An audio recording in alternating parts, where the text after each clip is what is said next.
Þá förum við yfir í þriðja lið á dagskrá sem sjálfbær skóli. Til máls tekur ungmennaráðsfulltrúinn Anton Bjarni Bjarkason.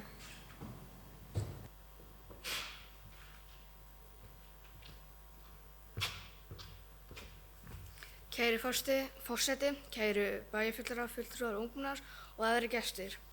Það mjög sönn ánægja að vera hér í dag og ætla mér að ræða mikilvægt málefni með afskaplega háleitu markmiði. Ég þann draum sjálfbæran skóla og velti ég því upp nokkrum vangaveltum hvernig megi nálgast að markmið í skrefum. Í því samhengi vil ég varpa fram umræðu skólagarða. Skólagarðar voru 2 á Akureyri til árið 2001, en þá voru þeir lagðir af sem slíkir.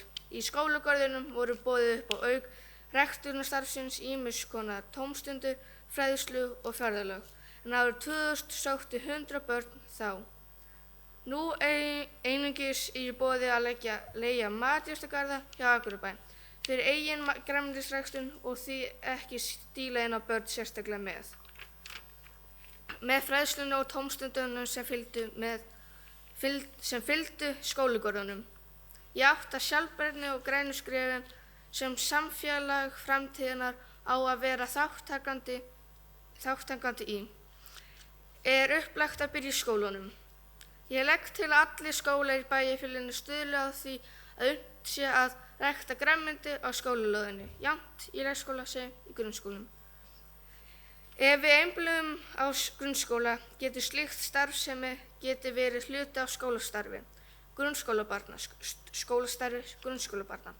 allt árið kring með tilkomu Bamba-gróðurhúsa, en yfir sumartími umsjón eins konar skólagarða, líkum þeim sem áður voru í boði, en með viðeigandi fræðslu og tómstundum. Bamba-gróðurhús gróðurhús byggð úr 1000 lítra EPC-töngum sem kallast Bambar, en með nokkrum af þeim myndast hringrásarkerfi þar sem endurnýttir vökvaumbúðir sem annars væru flutt úr landi og urðaðar og teljast þar sem til rusls. En í staðinn búnar til gróðurhús þar sem fólk getur lært sjálfbærni og ræktun. Með þessu móti hægt að gefa samfélaginu tækifæri til að vera sjálfbært í matarframleiðslu og minnka kolefnisspor landsins til muna. Grænmetisræktun við hvern skóli innan bæjarfélagsins ýtir undir sjálfbærni þar sem hægt að nýta uppskeruna á margvíslegan hátt í mötuneytinu viðkomandi skóla. Slíkt þekkist í sumum skólum innan bæjarfélagsins, en þó skortur á að það sé í boði í öllum skólum, utan þetta sé markviss starfsemi og markmið. Ég tel það afskaplega mikilvægt að börn sem fullgildir meðlimir í samfélaginu framtíðarinnar fái fræðslu sjálfbærni, endurnýtingu, ræktun og það sem landið þeirra hefur upp á bjóða. Hvað hægt að framleiða hér? Þurfum við að flytja allt inn? Hvernig getum við styrkt innlenda framleiðslu og hvað getum við sjálf gert? Við nefnilega getum gert heilmikið alveg sjálf í okkar heimabæ, í okkar skólum. Vel það þessu að standa vel á ganga, en með aukinni fræðslu og börn sjá tilgang að hafa hlutverk með þessari grænu skrefum eykst bæði áhugun þeirra og ábyrgð. Við framtíðin, takk fyrir mig. Þá hefur Anton Bjarni Bjarkason, fulltrúi ungmennaráðs, lokið máli sínu og til máls tekur Guðmundur Baldur Guðmundsson.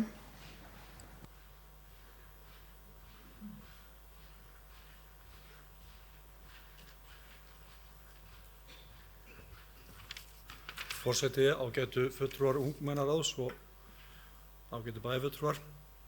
Ég vil byrja að þakka Antoni fyrir þetta mjög svo fróðlega innlegg sjálfbærni í skólum og þessi hugmynd sem hann reifar þarna að koma upp gróðurhúsum úr þessum Bamba mjög spennandi hugmynd. Ég sá þetta sjálfur á sínum tíma í Landanum þar sem var að kynna þetta. Þetta byrjaði á Bolungarvík þar sem menn hafa sett þetta upp og þetta fyrirtæki sem var rætt þarna við Landanum hafði mikinn áhuga að koma þessu upp í skólum land allt. Þannig að hugmyndin skemmtileg og spennandi. Mér langaði kannski til að spyrja Anton, af því að hann reifar þarna, ég var að reyna að afla mér upplýsingar það í dag, að hann talaði að þetta sé þegar í skólum bæjarfélagsins í dag að einhverju leyti, hvar þetta og hvernig þetta að virka í dag. Þetta ég held að það sé mikilvægt ef að menn alltaf koma upp með einhverju slíkri grænmetisræktun, þá þurfum við menn að vera með þessi gróðurhús með þessum hætti sem að Anton nefnir hér. Hann nefndi líka varðandi skólagarðana og það náttúrulega orðið ansi langt síðan að þeir voru aflagðir árinu 2001, en ég man eftir því frá þeim árum sem að skólagarðir voru að þetta var afskaplega ég segja merkilegt eða mikilvægt fyrir okkar samfélag, þar sem að börn gátu fara yfir sumarmánuðinn og lært á garðyrkju og lært þarna ýmsa hluti sem að kenndi voru í skólagarðum. Ég veit ekki á hverju nákvæmlega þetta lagðist af á sínu tíma, en það lítur að hafa verið einhver ástæða fyrir því. Hann nefnir í ræðu sinni að það hafi verið 100 börn á árinu 2000 þegar þetta var aflagt, en einhver skýring var á því að þetta var tekið af. Mögulega hefur þetta verið dýrt, mögulega hefur verið orðið lít minni áhugi en áður, þannig að það er einhver skýring á því. En hins vegar erum við komið upp matjurtagörðum hér inn við Gróðrarstöð, inn bæ, og það náttúrulega opið fyrir alla og ég vona það nú að fólk sem að leigja matjurtagarðana það nýti þetta til þess að taka börnin sín og þannig að börn læri að umgangast og læri á þetta matjurtargerð, þeim maður orðað þannig. Þannig ég vona það að þessir matjurtagarðar okkar í dag séu nýtti með þeim hætti. Það sé ekki bara fullorðnir einstaklingar, heldur við séum að taka börnin okkar inn í það starf. En annars áhugaverð hugmynd. Ég er ekki sem hún sé svona dýr í framkvæmd og væri hægt að skoða hjá okkur, vegna þess að þarna eins og Anton bendir á að vera að nýta, það verið að endurvinna og þetta hlutverk af því að hringrásarkerfinu sem hann nefnir. Þannig þetta finnst mér vera mjög spennandi hugmynd og þarna verðt að skoða. Takk fyrir. Þá Guðmundur Baldvin, bæjarfulltrúi, lokið máli sínu. Orðið er laust.